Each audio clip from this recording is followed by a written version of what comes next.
Maria Elizabeth அம்மாவை சந்தித்த விழா.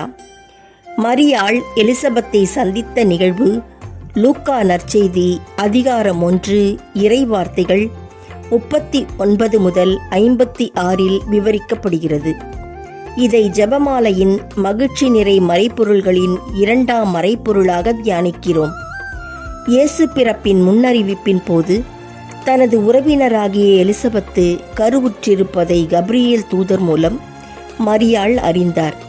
கருவுற இயலாதவர் என்று சொல்லப்பட்ட எலிசபெத்து தம் முதிர்ந்த வயதில் ஒரு மகவை கருத்தரித்திருக்கிறார் எனவும் இது அவருக்கு 6ஆம் மாதம் எனவும் அறிந்தார்.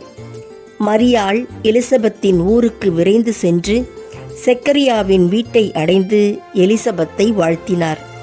மரியாளின் வாழ்த்தை எலிசபெத்து கேட்டபொழுது அவர் வயிற்றிலிருந்த குழந்தை மகிழ்ச்சியால் துள்ளிற்று.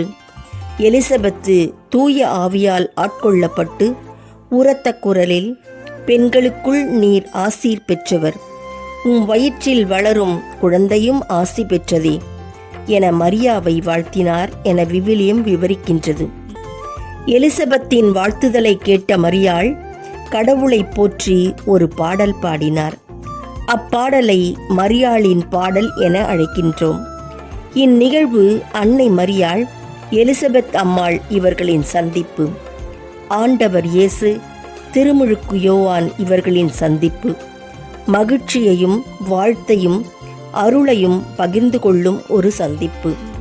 கர்ப்பிணியாக இருந்த மரியா எலிசபெத்தின் பேறுகாலம் வரை உடனிருந்து உதவி செய்கிறார்.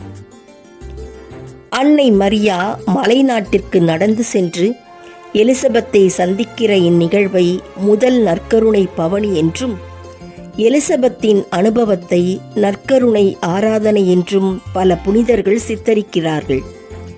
நல்லெண்ணங்களை பகிரவும், நம்பிக்கைகளை நிறைக்கவும், உறவுகளை வளர்க்கவும், உதவிகள் புரியவும் மேற்கொள்ளப்படும் சந்திப்புகள் எல்லாமே நற்கருணை பவனிகள்தான், நற்கருணை சந்திப்புகள்தான்.